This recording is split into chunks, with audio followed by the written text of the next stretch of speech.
Time now for ABC4 News Sports with Dana Green. 2 years after losing in a playoff at the Utah Championship, Joshua Creel finishes strong today, and the Wyoming native wins on the Korn Ferry Tour for the first time at Oak Ridge Country Club in Farmington. How about Steven Alker, though? 50 years old. I'm 50. In contention on Sunday, shoots an 8 under 63, finishes at 20 under, tied for fifth. Peter Uihlein was in line to win the tournament. He was the co-leader going into today. Shoots a 67, has to settle for a tie for second place. The winner, Joshua Creel. He takes the lead for good on this birdie on 13. Creel adds a birdie on 15 and then closes his round out in style with another bird on 18. Creel shoots a final round 64, finishes at 24 under par to win the Utah Championship by 2 shots. Former BYU star Patrick Fishburne finishes tied for 12th. I don't know if you were out here 2 years ago, but it was pretty disappointing to lose in a playoff, so to right that wrong and get it done today is pretty fun. My wife is pregnant. We're due January 10th of next year, so when I've had something significant happen, I've played better for whatever reason. I don't know. But yeah, so this little boy is going to be a big blessing, I think. He's going to be a proud papa. Well, after halfway through the season now, Real Salt Lake is not where they want to be, below the playoff line. RSL did end a 2+ game scoring drought last night at Portland. However, they gave up a season-high 3 goals to the Timbers, down 2-0. Alba Rusnak ended the scoring drought of 234 minutes with that blast to make it 2-1. Portland stretched the lead back out to 2 goals as the RSL defense broke down. Damir Kreilach scored his 8th goal of the season in the 80th minute, but despite 9 shots on goal and 14 corner kicks, RSL loses 3-2, and they drop below the playoff line in the West. We kept creating chances. We created very good chances. We were dangerous. We had shots. Everything except the result again.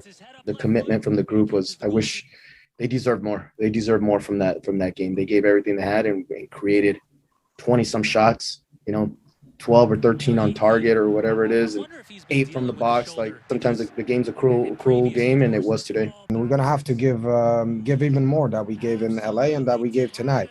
What we gave wasn't enough as a team, and we're going to have to do more at home in the next game in order to get the 3 points. It's day 3 of Utah State football training camp, and head coach Blake Anderson has promised a fast-paced offense this year for the Aggies. Utah State has the receivers to move the ball downfield. Guys like Savon Scarver, Devin Tompkins, Justin McGriff. They lead a very talented receiving corps, and they hope to make life miserable for opposing defenses. I'm really excited for this offense. Just like in 2018, we had a fast-paced offense, and I ended up getting us ranked 14th in the country. And I feel like with this offense as well, I feel like it's gonna be the same type of thing. We're gonna wear defenses down, beat them down all day, and I feel like each and everybody in this room can contribute somehow to end this offense in a very positive way. I'm very excited. We're getting down the field. We're sending a lot of threats. We're moving fast. I don't think a lot of teams in the Mountain West are gonna be ready for this fast pace we're gonna have, honestly. Should be fun to watch. With the Salt Lake City Summer League come and gone, the Utah Jazz turn their attention to Vegas now, as they'll play as many as 6 games in Las Vegas over the next week and a half. While we will see if Trent Forrest and Udoka Azubuike can continue their dominant play as they take their show on the road, we will still not be able to see second-round pick Jared Butler in action. Butler hasn't played in any live games since winning the national title with Baylor back in April. He was diagnosed with a heart condition, was cleared to play by the NBA, but it looks like we won't see Butler until training camp opens. I kind of feel like if Vegas was 10 days later in Summer League that he'd play, but he hasn't had contact in a while, and I don't want his first contact necessarily from our health performance team or coaching staff. There's no need to have his first contact be in competitive live games. I think we'll be able to accomplish a lot of that in sort of our open gym period after Labor Day, but he's doing great. He's chomping at the bit to play, but having him be patient.